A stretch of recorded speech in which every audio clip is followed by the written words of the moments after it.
नमस्कार। गीता उपदेश के इस वीडियो में आपका बहुत बहुत स्वागत है। इस 17वें अध्याय का नाम है श्रद्धात्रय विभाग योग। तो चलते हैं, श्री कृष्ण उपदेश को सुनकर अपने जीवन में भी बदलाव लाने का हम प्रयत्न करते हैं। इस अध्याय में भगवान कृष्ण अर्जुन को उपदेश देते हुए कहते हैं कि हजारों में से कोई एक ही पुरुष होते हैं जो शास्त्रों के विरुद्ध चलकर भी सत्य को प्राप्त करते हैं। ज़्यादातर लोग शास्त्रों के अनुसार नहीं चलते हैं, कुछ भी करते हैं। वे अपने दंभ और अहंकार में अपनी कामना को अधिक महत्व देते हैं। अपनी आसक्ति और अपने अभिमान के बल पर वे कुछ भी करने को तैयार हो जाते हैं। ऐसे पुरुष असुरी होते हैं।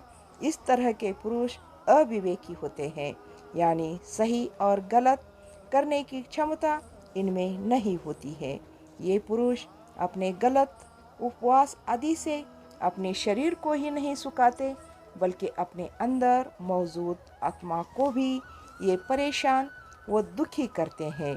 ये आसुरी लोग होते हैं, इसीलिए इनकी संगत भी बहुत बुरी होती है।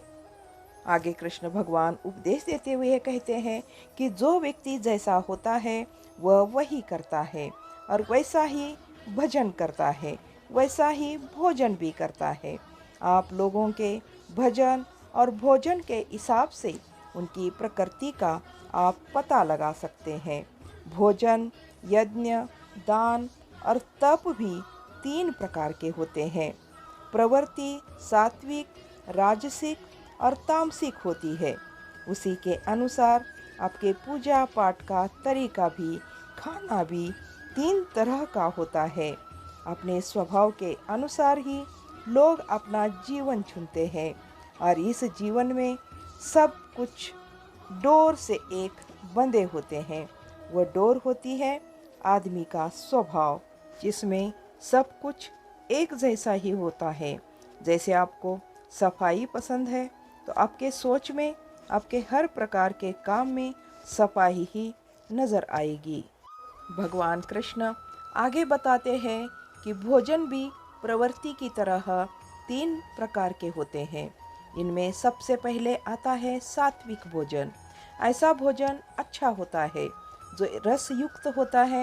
यह खाना चिकना और स्थिर होता है।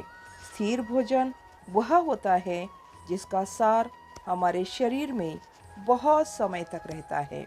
ऐसा खाना खाने से हमारी आयु, बुद्धि, बल बढ़ता है। इस प्रकार के भोजन से हम आरोग्यशाली होते हैं, बीमारियों से बचते हैं। ऐसे खाने से सुख और प्रीति बढ़ती है। स्वभाव से ही मन को प्रिय अर्थात भोजन करने के पदार्थ सात्विक पुरुष को प्रिय होते हैं। 3 तरह के भोजन के भेद बताते हुए कृष्ण भगवान अब राजसिक खाने के बारे में बता रहे हैं। वे बताते हैं कि राजसिक खाना वह होता है जो खट्टा होता है, कड़वा भी होता है, जिसमें भरपूर लवण अर्थात नमक होता है। एकदम गरम और तीखा और सूखा रुखा खाना राजसिक होता है। इस तरह का खाना दुख, चिंता तथा रोगों को उत्पन्न करने वाला माना जाता है। स्वाभाविक है कि राजसिक भोजन राजस पुरुष को पसंद आता है। राजसिक खाने में अति होती है नमक की, गर्मी की, तीखेपन की और रूखेपन की। आगे कृष्ण भगवान तामसिक खाने के बारे में बता रहे हैं। जो भोजन अधपका, रस रहित और दुर्गंध युक्त होता है, जो खाना ठीक तरह से जो पका नहीं होता है, जिसमें रस नहीं होता, जिसमें खाने में से सुगंध न आकर दुर्गंध आती हो, उस खाने को तामसिक माना जाता है। ये सारे गुण बासी और अपवित्र खाने के होते हैं। आगे कृष्ण भगवान कहते हैं कि तामस पुरुष ही इस तरह के खाने को पसंद करते हैं। अगर राजसिक खाना ही बीमारियों का घर होता है, तो आप समझ सकते हैं तामसिक खाने से किस तरह के नुकसान होते होंगे। श्री कृष्ण भगवान यज्ञ यानी कि उपासना अर्थात पूजा के तरीके को बता रहे हैं। सात्विक यज्ञ किस प्रकार का होता है? जो शास्त्र विधि के अनुसार है वही यज्ञ को करना ही कर्तव्य माना जाता है। यानी कि अपने मन को नियंत्रित करके फल को न चाहते हुए जो यज्ञ किया जाता है वह सात्विक यज्ञ होता है, अर्थात वह सात्विक पूजा होती है।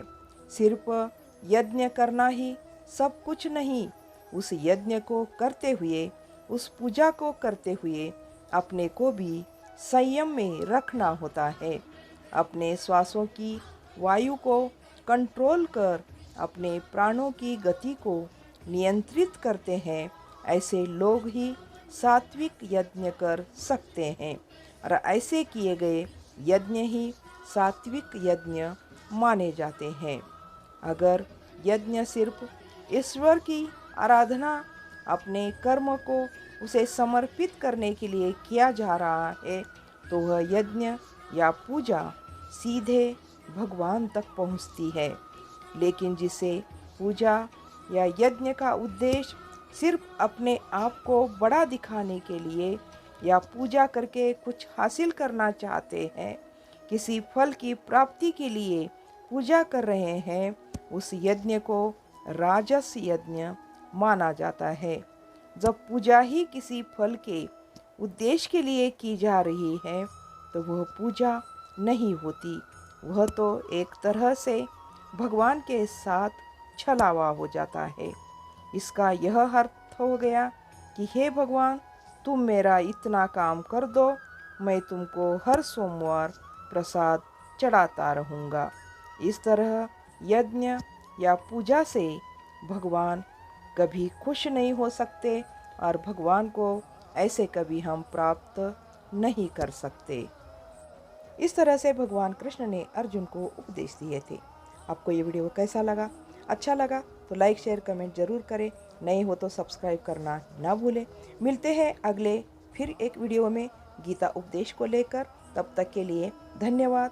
जय श्री कृष्णा।